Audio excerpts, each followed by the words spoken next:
ફરી બબાલ થઈ। આ વખતે ખેડામાં ખેડૂતને કડવો અનુભવ થયો। ખેડા જિલ્લાના માતરના ખેડૂતે ખરીદેલા ડીએપી ખાતરમાં પથ્થર જેવો પદાર્થ નીકળ્યો હોવાનો દાવો કરવામાં આવ્યો હતો અને જે મામલે ખેડૂતે નાયબ ખેતી નિયામકને ફરિયાદ કરી હતી। ખેતીવાડી વિભાગના અધિકારીઓએ ડેપો પર તપાસ હાથ ધરી। ડેપોમાં હાજર સ્ટોકના સેમ્પલ લેતા તેમાં પણ કચરો અને પથ્થર જેવા પદાર્થો મળી આવ્યા હતા। અધિકારીઓએ સેમ્પલ લઈ લેબોરેટરીમાં તપાસ માટે મોકલ્યા। જો ખાતરમાં કોઈ પદાર્થ મળી આવશે તો ડેપો સામે કાયદેસરની કાર્યવાહી હાથ ધરાશે। ખેડૂતે આ ખાતર જીટીએલ કિસાન સુવિધા કેન્દ્રમાંથી ખરીદ્યું હતું અને જે મામલે ખેડૂત રજૂઆત કરવા માટે પહોંચ્યો હતો, પરંતુ ડેપો પરથી ખાતરમાં પથ્થર જેવા પદાર્થો પોટાશના ગાંગડા હોવાનું જાણવા મળ્યું અને બાદમાં ખેડૂતે નાયબ ખેતી નિયામકને ફરિયાદ કરી હતી। મહત્વનું છે કે અગાઉ પણ ભાવનગરના કેટલાક વિસ્તારોમાં પણ ખાતરમાં પથ્થર નીકળ્યા હોવાની બૂમ ઉઠી હતી। અમરેલી ભાજપમાં ચાલતો આંતરિક ખટરાગ હવે સપાટી પર આવી ગયો છે। તાલુકા પંચાયત પ્રમુખ કિશોર કાનપરિયાના નામે લેટર વાયરલ થતા સમગ્ર મામલો સામે આવ્યો। કિશોર કાનપરિયાના લેટર હેડ પર ધારાસભ્ય કૌશિક વેકરિયા વિરુદ્ધ ભ્રષ્ટાચારના આક્ષેપ કરવામાં આવ્યા અને આ મુદ્દે તાલુકા પંચાયત પ્રમુખ કિશોર કાનપરિયાએ પોલીસ ફરિયાદ આપી હતી અને જે બાદ પોલીસે ગણતરીના કલાકોમાં સમગ્ર મામલાનો પર્દાફાશ કર્યો। આ કારસ્તાનમાં ભાજપના જ કેટલાક આગેવાનો હોવાનો ઘટસ્ફોટ થયો છે અને એક મહિલા સહિત 4 લોકોને પોલીસે ઝડપી લીધા। મુખ્ય આરોપી તરીકે અમરેલી તાલુકા યુવા ભાજપના પ્રમુખ મનીષ વઘાસિયા સામે આરોપ પણ લાગી રહ્યા છે ને તે હોવાનું સામે આવ્યું છે। તો અન્ય 3 આરોપીઓ પૈકી જશવંતગઢ ગામના સરપંચ અશોક માંગરોડિયા છે।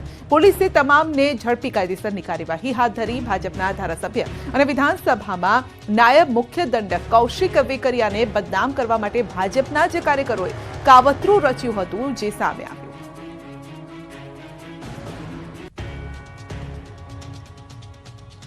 સત્તાધાર આશ્રમ વિવાદમાં કાકાની ફરિયાદ બાદ ભત્રીજા સામે કાર્યવાહી। ભૂતળી આશ્રમના મહંતની ધરપકડ। જૂનાગઢના સત્તાધાર આશ્રમ વિવાદમાં મહંત વિજયગીરીના ભત્રીજાની ધરપકડ કરાઈ છે। વિસાવદર તાલુકાના ભૂતળી ગામના દિગંબર આશ્રમના મહંત હરેશગીરીની ધરપકડ કરવામાં આવી છે। કાકા નીતિન ચાવડાને ધમકાવવાના આરોપમાં ભાવનગર ઘોઘા રોડ પોલીસે તેમના ભત્રીજાની ધરપકડ કરી છે। હરેશગીરી સત્તાધાર આશ્રમના મહંત વિજયગીરીના ભત્રીજા છે। આ સાથે જ ભૂતળીમાં આવેલા આશ્રમના મહંત પણ છે। તેમના સગા કાકાએ 6 ડિસેમ્બરે ઘોઘા રોડ પોલીસ મથકમાં તેમની વિરુદ્ધ ફરિયાદ નોંધાવી હતી। ભાવનગરમાં રહેતા તેમના કાકા નીતિનભાઈ ચાવડાનો આરોપ છે કે મહંત હરેશગીરીએ નવેમ્બર મહિનામાં ફોન ઉપર તેમને અપશબ્દો કહ્યા હતા અને મારી નાખવાની ધમકી આપી હતી। ત્યારે નીતિન ચાવડાની ફરિયાદના આધારે પોલીસે મહંત હરેશગીરીની ધરપકડ કરી લીધી છે। બનાવટી દસ્તાવેજોના કૌભાંડીઓ સકંજામાં આવી ગયા। વેજલપુરમાંથી પકડાયા।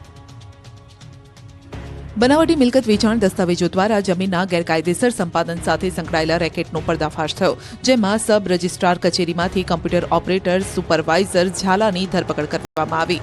આ રેકેટનો મુખ્ય સૂત્રધાર હર્ષ સોની પણ સકંજામાં આવ્યો। અમદાવાદના વેજલપુર વિસ્તારમાંથી તેની ધરપકડ કરાઈ, જેના ફ્લેટની તપાસ કરતા sub registrar office, collector office, અન્ય સરકારી વિભાગોના નકલી સ્ટેમ્પ અને સીલ મળી આવ્યા, તેમજ સબ રજિસ્ટ્રાર કચેરીના મૂળ દસ્તાવેજો, હાર્ડ ડિસ્ક, કમ્પ્યુટર પણ જપ્ત કરાયા। તપાસમાં જાણવા મળ્યું કે 17 લોકોના નામે હેરાફેરી કરાયેલા દસ્તાવેજો તૈયાર કરવામાં આવ્યા હતા, જેમાંથી 4 થી 5 ના મૃત્યુ પણ થયા છે। આરોપીઓએ દસ્તાવેજો પર તારીખોનો ઉપયોગ કરીને એવું દેખાડ્યું કે મૃતકે તેમના મૃત્યુ પહેલા કાગળ પર સહી કરી હતી। ગીર સોમનાથમાં વ્યાજખોરો પર તવાઈ, 11 સામે ફરિયાદ, 7 ને પકડાયા। ગીર સોમનાથના મુખ્ય મથક વેરાવળમાં વ્યાજખોરોનો આતંક દિવસે ને દિવસે વધી રહ્યો છે, ત્યારે હવે પોલીસે વ્યાજખોરો પર તવાઈ બોલાવી છે। વેરાવળ ખાતે પોલીસે સક્રિય થઈને વ્યાજખોરોને પકડી પાડ્યા છે। વિસ્તારમાં કુલ 11 જેટલા વ્યાજખોરો સામે ફરિયાદ નોંધાઈ હતી, જેના પગલે પોલીસે કાર્યવાહી કરીને કુલ 7 જેટલા આરોપી વ્યાજખોરોને પકડી પાડ્યા છે અને તમામની પૂછપરછ કરવામાં આવી રહી છે। સાથે જ અન્ય વ્યાજખોરોને પણ ઝડપી પાડવા પોલીસે કવાયત હાથ ધરી છે।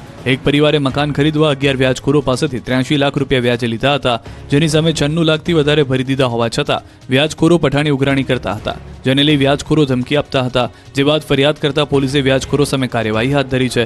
7 વ્યાજખોરોની ધરપકડ કરી લેવામાં આવી છે, જો કે હજુ 4 જેટલા વ્યાજખોરોને ઝડપી પાડવા પોલીસ કવાયત હાથ ધરી ચૂકી છે, જેથી વ્યાજખોરોમાં ફફડાટ ફેલાયો છે। દ્વારકાધીશના દર્શને ભક્તોનું ઘોડાપૂર, જગત મંદિરના હૈયે હૈયું દળાય તેવા દ્રશ્યો। વિશ્વ પ્રસિદ્ધ યાત્રાધામ દ્વારકામાં ભક્તોનું ઘોડાપૂર ઉમટ્યું. એક તરફ નાતાલના મિની વેકેશનનો માહોલ જામ્યો છે, બીજી તરફ ગુજરાતભરના પ્રવાસન સ્થળો હાઉસફુલ થઈ ચૂક્યા છે અને ત્યારે દેવભૂમિ દ્વારકામાં પણ ભક્તોનો જમાવડો જોવા મળ્યો.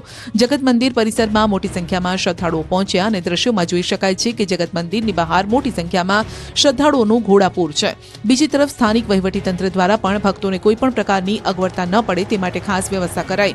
નાતાલના આ વેકેશનને લઈને ગુજરાત જ નહીં પરંતુ ભારતભરના અને વિશ્વમાં પથરાયેલા કૃષ્ણ ભક્તો કાળિયા ઠાકોરના દર્શન કરીને ધન્યતા અનુભવી રહ્યા છે. એક શિવ ભક્તની અનોખી આરાધના, પશ્ચિમી સંસ્કૃતિનું અનુકરણ રોકવા માટે કરી પદયાત્રા. આપણી સંસ્કૃતિ ભૂલી પશ્ચિમી સંસ્કૃતિનું અનુકરણ કરતી નવી પેઢીમાં બદલાવ લાવવા કરી પદયાત્રા. પશ્ચિમી સંસ્કૃતિના કારણે આવેલા બદલાવથી આવનારા સમયમાં બાળકોનું ભવિષ્ય જોખમમાં આવી રહ્યું હોવાથી એક શિવભક્ત 11,000 કિલોમીટરની પદયાત્રાએ નીકળ્યા છે. તેમનું કહેવું છે કે દેશના ભવિષ્ય સમા યુવા પેઢીમાં પશ્ચિમી સંસ્કૃતિના અનુકરણ થકી આવી રહેલા બદલાવ તેમજ બાળપણથી નાના બાળકોને આધ્યાત્મિક સંસ્કારના બદલે મોબાઈલ આપવાની આદત અને વધતી જતી વૃદ્ધાશ્રમની સંખ્યા એ ચિંતાનો વિષય છે. તેથી લોકોમાં સંદેશ પહોંચી શકે તેના માટે ગંગોત્રીથી 12 જ્યોતિર્લિંગના દર્શને નીકળ્યા છે અને આ પદયાત્રાનું અંદાજિત 1.5 વર્ષમાં સમાપન ગંગોત્રી ખાતે કરવાની નેમ તેમણે લીધી છે. આ શિવભક્ત અત્યાર સુધીમાં 3 જ્યોતિર્લિંગના દર્શન કરી ચૂક્યા છે. પોતાના મનનો ભાવ સંદેશ જણાવી સંકલ્પ લેવડાવે છે તેમજ શાળાના વિદ્યાર્થીઓ સહિતને વ્યસન મુક્ત રહેવા માટે પણ તેઓ જણાવે છે. રાજકોટમાં 4 જાન્યુઆરીથી શરૂ થશે ખેલ મહાકુંભ. 71 લાખથી વધુ યુવાનો લેશે ભાગ. રાજકોટ સહિત રાજ્યમાં આગામી 4 જાન્યુઆરી 2025થી ખેલ મહાકુંભ 3.0નો પ્રારંભ થઈ રહ્યો છે, જેનું ઉદઘાટન રાજકોટથી સૌરાષ્ટ્ર યુનિવર્સિટીના એથ્લેટિક્સ મેદાન ખાતેથી મુખ્યમંત્રી ભૂપેન્દ્ર પટેલ અને ગૃહમંત્રી હર્ષ સંઘવીના હસ્તે થવા જઈ રહ્યું છે. જેમાં આ વર્ષે રાજ્યમાં કુલ 71,30,834 વિદ્યાર્થીઓનું રજીસ્ટ્રેશન થયું છે, જેમાં રાજકોટ મહાનગરપાલિકા અને ગ્રામ્ય મળીને 2,86,125 વિદ્યાર્થીઓનું રજીસ્ટ્રેશન થયું છે. ગત વર્ષ કરતાં આ વર્ષે ખેલ મહાકુંભમાં વિદ્યાર્થીઓની સંખ્યામાં વધારો પણ નોંધાયો છે. મુખ્યમંત્રીની ઉપસ્થિતિમાં આ કાર્યક્રમનું ઉદઘાટન થવાનું છે, ત્યારે રાજકોટમાં વહીવટીતંત્ર સાથે સાથે જિલ્લા રમતગમત અધિકારી અને સ્પોર્ટ્સ ઓથોરિટી ઓફ ગુજરાત દ્વારા ખેલ મહાકુંભ આયોજનને લઈ તમામ તૈયારીઓને આખરી ઓપ આપવામાં આવી રહ્યો છે. આ વખતે ખેલ મહાકુંભમાં વિકલાંગ વિદ્યાર્થીઓ પણ ભાગ લઈ શકશે. મહત્વનું છે કે ગુજરાતના તત્કાલીન મુખ્યમંત્રી અને હાલના વડાપ્રધાન નરેન્દ્ર મોદી દ્વારા રાજ્યમાં વર્ષ 2010માં ખેલ મહાકુંભની શરૂઆત કરવામાં આવી હતી. તેનો મુખ્ય આશય યુવાનોમાં રમતગમત પ્રત્યે વધુ જાગૃતિ આવે, શારીરિક તંદુરસ્તી જળવાઈ રહે અને ગુજરાતમાં રમતગમતની સંસ્કૃતિનો વિકાસ થાય તે હેતુથી ખેલ મહાકુંભનું ગ્રામ્ય કક્ષાએથી રાજ્ય કક્ષા સુધીનું વિવિધ સ્પર્ધાઓનું આયોજન કરવામાં આવ્યું હતું. આરોગ્ય મંત્રી ઋષિકેશ પટેલે ભાવનગર હોસ્પિટલની મુલાકાત લીધી હતી અને આ સાથે જ 200 કરોડના ખર્ચે બનેલ સુપર સ્પેશિયાલિટી હોસ્પિટલના વિવિધ વિભાગોની અંદર હોસ્પિટલમાં અધિકારીઓ સાથે મુલાકાત કરી. ડોક્ટરની અછતને લઈ ઋષિકેશ પટેલે મહત્વનું નિવેદન આપ્યું. તેમણે કહ્યું છે કે રાજ્ય સરકાર દ્વારા તમામ પ્રયત્નો કરવામાં આવી રહ્યા છે. જો ડોક્ટર મળે તો આવતીકાલે જ નિમણૂક કરવી છે. ડોક્ટર આવવા તૈયાર હોય તો ઇન્ટરવ્યૂ વિના પણ નિમણૂક કરવા તૈયાર છે. તેમણે આરોગ્યની સુવિધાનું પણ નિરીક્ષણ કર્યું. આણંદના બોરસદ એપીએમસીની ચૂંટણી યોજાય તે પહેલા જ વિવાદ સર્જાયો. જી હા, આગામી ફેબ્રુઆરી મહિનામાં આણંદના બોરસદ ખેતીવાડી ઉત્પન્ન બજાર સમિતિની ચૂંટણી યોજાવાની છે અને ત્યારે ચૂંટણી પહેલા જ કોંગ્રેસના પૂર્વ ધારાસભ્ય રાજેન્દ્રસિંહ પરમારે આણંદ જિલ્લા રજિસ્ટ્રાર પર ગંભીર આક્ષેપ કર્યા છે. તેમણે કહ્યું છે કે રજિસ્ટ્રાર તેમની ફરજ અને કાયદો ચૂક્યા છે અને રજિસ્ટ્રારે ખોટી રીતે કાયદાની વિરુદ્ધ મંડળીઓ રદ કરી છે, તો વેપારીઓના મતો પણ ખોટી રીતે રદ કર્યા છે અને ત્યારે ચૂંટણી યોજાય તે પહેલા જ વિવાદ સામે આવ્યો છે. જો કે આણંદ જિલ્લા રજિસ્ટ્રારે પૂર્વ ધારાસભ્યના તમામ આક્ષેપોને નકાર્યા. સુરતના પાંડેસરામાં યુવકની હત્યા કરનાર 2 આરોપી ઝડપાયા છે. તો ગાડી ઓવરટેક કરવા મામલે થયેલા જૂના ઝઘડાની અદાવતમાં 2 યુવકોએ કાતર અને બ્લેડ વડે હુમલો કરી યુવક દીપકને મોતને ઘાટ ઉતાર્યો હતો. જો કે આ મામલો પાંડેસરા પોલીસે ફરાર 2 આરોપીની ધરપકડ કરી અને તપાસ હાથ ધરી. આરોપી કૃષ્ણ તિવારી, મનીષ પ્રજાપતિએ જૂની અદાવતમાં ઝઘડો કરી હત્યાને અંજામ આપ્યો તેવું તપાસમાં ખુલ્યું. સુરેન્દ્રનગરના ચોટીલા ડુંગર ખાતે આરોહણ અવરોહણ સ્પર્ધા યોજાઈ હતી, જેમાં પોલીસ જવાનો દેવદૂત બન્યા. સ્પર્ધા સમયે એક યુવતી અચાનક બેભાન થઈ ગઈ, જેને ખભા પર ઊંચકી પોલીસ જવાને તેનો જીવ બચાવ્યો. યુવતીને હોસ્પિટલ સારવાર માટે મોકલી. ડુંગર પર ચડતા સમયે અચાનક સ્પર્ધક યુવતીની તબિયત લથડતા બેભાન બની ગઈ હતી અને સુરેન્દ્રનગર પોલીસ ટીમના જવાનો યુવતીને તાત્કાલિક ખભે તેડીને નીચે લઈ આવી ઉમદા કામગીરીનું ઉદાહરણ પૂરું પાડ્યું. 106 વર્ષના ભેરુલાલ 50 યાત્રીઓ સાથે પગપાળા ઉદયપુરથી દ્વારકા પહોંચ્યા. હાથમાં લાકડી, માથા પર ટોપી, ધોતી, જબ્બાનો પહેરવેશ, ધીમી ચાલ અને ઉત્સાહ યુવાનોને પણ ટક્કર આપે તેવો આજે 106 વર્ષના યુવાન ભેરુલાલ મહારાજ દ્વારકાધીશના ભગત દાદા સતત 19મી વાર ઉદયપુરથી દ્વારકા પગપાળા ચાલીને કાળિયા ઠાકોરના દ્વારે પહોંચ્યા. રાજસ્થાનના ઉદયપુરથી સતત 19મી વાર ભેરુલાલ મહારાજ તેમના પદયાત્રીઓ સાથે પગપાળા દ્વારકાધીશના દર્શને આવી પહોંચ્યા હતા. 106 વર્ષના ભેરુલાલ મહારાજ લગભગ 50 જેટલા પદયાત્રીઓ સાથે ઉદયપુરથી નીકળ્યા હતા. લાંબી પદયાત્રા કરીને દ્વારકા પહોંચ્યા, છતાં તેમના ચહેરા પર ક્યાંય થાકનું નામું નિશાન ન હતું. જાણે દાદા પર દ્વારકાધીશના 4 હાથ હોય તેમ સદી વટાવ્યા બાદ પણ દાદાને નખમાં રોગ નથી. આજે પણ રેસમાં યુવાનોને પણ પાછળ છોડી દે છે. ત્યારે દર વર્ષની માફક આ વખતે પણ જગત મંદિરે પહોંચી ભેરુલાલ અને તેમની ટીમે વિશ્વભરના લોકોના સારા આરોગ્ય અને પરસ્પર સારી ભાવના બની રહે તે માટે પ્રાર્થના કરી. આ પદયાત્રા સંઘમાં જામનગરના પણ વ્યક્તિ આ પદયાત્રામાં જોડાયા છે. આ પદયાત્રાનો મુખ્ય હેતુ લોકોની વચ્ચે પરસ્પર શાંતિની ભાવના અને આરોગ્ય સારું રહે તે માટેનો છે. નિયતે હદ વટાવી 7 વર્ષીય બાળકનું અપહરણ કરી દુષ્કર્મ આચર્યું, આરોપીની ધરપકડ. વાપીના છીરી વિસ્તારમાં 7 વર્ષીય બાળક સાથે દુષ્કર્મ કરી હત્યા કર્યાની ઘટના પ્રકાશમાં આવી છે. પાડોશમાં જ રહેતા શિવકુમાર ઉર્ફે શિવા કાંતા રવિદાસ નામના 28 વર્ષીય યુવકે બાળકને 10 રૂપિયાની લાલચ આપી તેને ઝાડી ઝાંખરામાં લઈ ગયો. નરાધમની કરતૂત અહીંથી જ ન અટકી. તેણે બાળક સાથે દુષ્કર્મ આચર્યું, ત્યારબાદ તેની તીક્ષ્ણ હથિયાર વડે હત્યા કરી નાખી. પોલીસે આરોપીની ધરપકડ કરી તેની સામે કાયદેસરની કાર્યવાહી કરી છે. નોંધનીય છે કે થોડા દિવસ પહેલા વાપીના છીરી વિસ્તારમાં આવેલા રણછોડ નગરમાં રહેતા પરિવારનો 7 વર્ષીય બાળક એકાએક ગુમ થવાની જાણકારી પોલીસને મળી હતી. બાળકની ભાળ મેળવવા 200 જેટલા પોલીસ કર્મીઓ તેમજ સ્થાનિકો કામે લાગ્યા હતા. પોલીસે ડ્રોન મારફતે પણ બાળકને શોધવાના તમામ પ્રયાસો કર્યા. ભારે જહેમત બાદ બાળક તેના ઘરથી નજીક ઝાડી ઝાંખરામાંથી મૃત હાલતમાં મળી આવ્યો હતો. રાજ્યમાં પ્રતિબંધિત દારૂનું સેવન કરતા તત્વો સાવધાન થઈ જજો, કારણ કે પોલીસ દ્વારા તમામ ચેકપોસ્ટ પર કડક ચેકિંગ કરીને આકરી કાર્યવાહી કરાઈ રહી છે. રાજસ્થાન બોર્ડર પર આવેલી બનાસકાંઠા જિલ્લાની વિવિધ ચેકપોસ્ટ પર પોલીસનો ચાંપતો બંદોબસ્ત ગોઠવવામાં આવ્યો. ધાનેરાની નેનાવા, વાસણ, અનાપુર, થરાદની ખોડા અને પાંથાવાડાની ગુંદરી ચેકપોસ્ટ ઉપર હથિયારધારી પોલીસ રાખીને હાલ રાજસ્થાનમાંથી આવતા વાહનોનું ચેકિંગ હાથ ધરવામાં આવ્યું. પોલીસે પાડોશી રાજ્યમાંથી દારૂ કે માદક પદાર્થનું સેવન કરીને આવતા લોકો ઉપર કાર્યવાહી કરી. ધાનેરાના વાસણ ચેકપોસ્ટ પરથી દારૂ ભરેલી ટ્રક ઝડપીને ₹2.80 લાખનો મુદ્દામાલ જપ્ત કરી પોલીસે 2 આરોપીની અટકાયત કરી. ભરૂચમાં વીજ કંપનીની બેદરકારી, લાખોનું લાઇટ બિલ જોઈને ગ્રાહકને પરસેવો છૂટી ગયો. મકાન માલિકને આવ્યું 2.77 લાખનું અધધ બિલ. ભરૂચમાં વીજ કંપનીની બેદરકારીના કારણે ગ્રાહકો પરેશાન થયાનો વારો આવ્યો. દહેજ બાયપાસ ઉપર આવેલા માંગલ્ય રેસિડેન્સી સોસાયટીના મકાન નંબર C403માં રહેતા શુભમ નરેન્દ્ર પટેલને વીજ કંપનીની બેદરકારીના કારણે ઝટકો લાગ્યો. સામાન્ય રીતે વીજળીનું બિલ 5,000ની આસપાસ આવતું હોય છે. તેમને તાજેતરમાં જ ₹2,77,000 બિલ આવતા ગ્રાહકને ભર શિયાળે પરસેવો છૂટી ગયો. જો કે આ મામલે તેમના વિસ્તારના લોકો એકત્ર થઈને વીજ કંપનીના કર્મીઓને તેમની કામગીરી દરમિયાન તકેદારી રાખીને બરાબર મીટર રીડિંગ કરીને કામ કરવા વિનંતી કરી. આ ઘટના અંગેની જાણ થતાં જ વીજ કંપનીએ પોતાની ભૂલ પણ સ્વીકારી છે અને નવું બિલ જનરેટ કરીને આપવાની વાત પણ કરી છે. કામરેજમાંથી સુમુલ ડેરીનું નકલી ઘી ઝડપાયું. પામોલીન અને વેજીટેબલ ઓઇલને મિક્સ કરી નકલી ઘી બનાવી વેચાણ કર્યાનો ખુલાસો. રાજ્યમાં જાણે નકલીની ભરમાર ચાલી રહી હોય તેવું લાગે છે. હવે સુરતના કામરેજમાંથી નકલી ઘી ઝડપાતા ખળભળાટ મચી ગયો.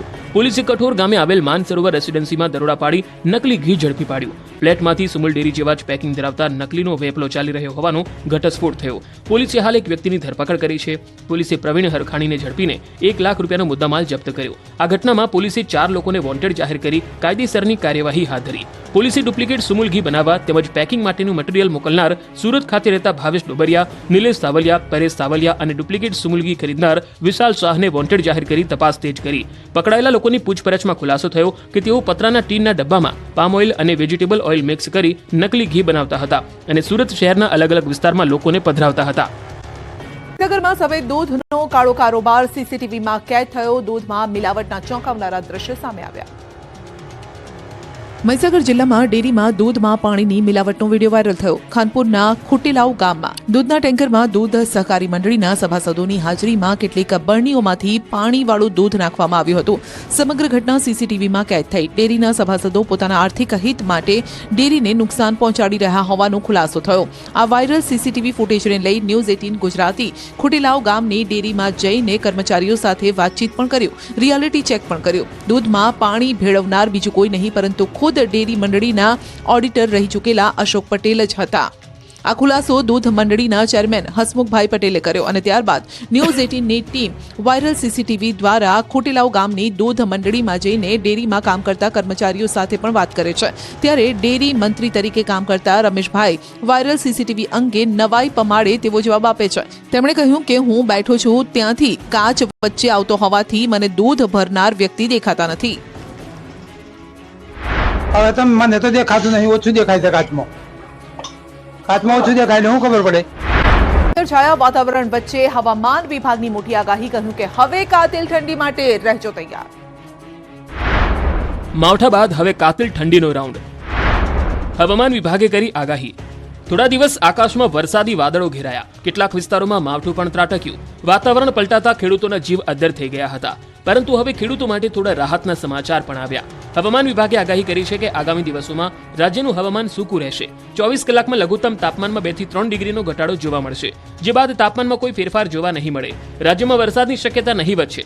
જોકે હવામાન વિભાગે જણાવ્યું કે માવઠા બાદ હવે કાતિલ ઠંડીનો કહેર શરૂ થશે. આગામી 24 કલાકમાં તાપમાન ગગડશે. અરબી સમુદ્રમાંથી ભેજ આવી રહ્યો છે, જેના કારણે રાજ્યમાં ધુમ્મસભર્યું વાતાવરણ જોવા મળી રહ્યું છે. आने वाले दिनों के लिए जो गुजरात स्टेट के लिए फोरकास्ट है उसमें ड्राई वेदर प्रिवेल करेगा और मिनिमम टेम्परेचर की बात करेंगे तो मिनिमम टेम्परेचर में 2 से 3 डिग्री की गिरावट दर्ज होगी आने वाले 24 घंटे में. उसके बाद टेम्परेचर नो लार्ज चेंज में रहेगा. और मिनिमम टेम्परेचर रियलाइज की बात करेंगे तो मिनिमम टेम्परेचर जो अहमदाबाद में रियलाइज हुआ है वो 16.5 डिग्री सेल्सियस और गांधीनगर में 16 डिग्री सेल्सियस. આ તરફ રાજ્યના કેટલાક વિસ્તારોમાં સવારના સમયે ધુમ્મસભર્યું વાતાવરણ સર્જાયું. કેટલાક વિસ્તારોમાં વાદળો પણ ઘેરાયા હતા. વહેલી સવારે દાહોદના વિવિધ વિસ્તારોમાં ધુમ્મસભર્યું વાતાવરણ છવાયું. ધુમ્મસના કારણે વિઝિબિલિટી ઘટી દાહોદમાં હિલ સ્ટેશન જેવો માહોલ સર્જાયો હતો. બીઝેડના ચકચારી 6000 કરોડથી વધુના કૌભાંડ મામલે ઝડપાયેલા આરોપી ભૂપેન્દ્ર ઝાલાને સ્પેશિયલ કોર્ટે 7 દિવસના રિમાન્ડ મંજૂર કર્યા છે. સીઆઈડી ક્રાઇમે આરોપી ભૂપેન્દ્રસિંહ ઝાલાના 14 દિવસના રિમાન્ડ માંગ્યા હતા અને સીઆઈડી ક્રાઇમના આર્થિક ગુના નિવારણ શાખા દ્વારા શુક્રવારે મહેસાણાના દવાડા ગામેથી આરોપીની ધરપકડ કરાઈ છે. તો અગાઉ ધરપકડથી બચવા ભૂપેન્દ્ર ઝાલાએ સેશન્સ કોર્ટ અને હાઈકોર્ટમાં આગોતરા જામીન માટે અરજી પણ કરી હતી, પરંતુ કોર્ટે તેની અરજીને ફગાવી દીધી હતી. કોર્ટે કોઈ પણ રાહત ન આપતા આખરે 30 દિવસ બાદ ભૂપેન્દ્ર ઝાલાની ધરપકડ કરવામાં આવી. ભૂપેન્દ્ર ઝાલા પર જીપીઆઈડી એક્ટ હેઠળ ગુનો નોંધાયો છે. રાજ્ય સરકાર વતી ડીજીપી પ્રવીણ ત્રિવેદી રજૂઆત કરશે.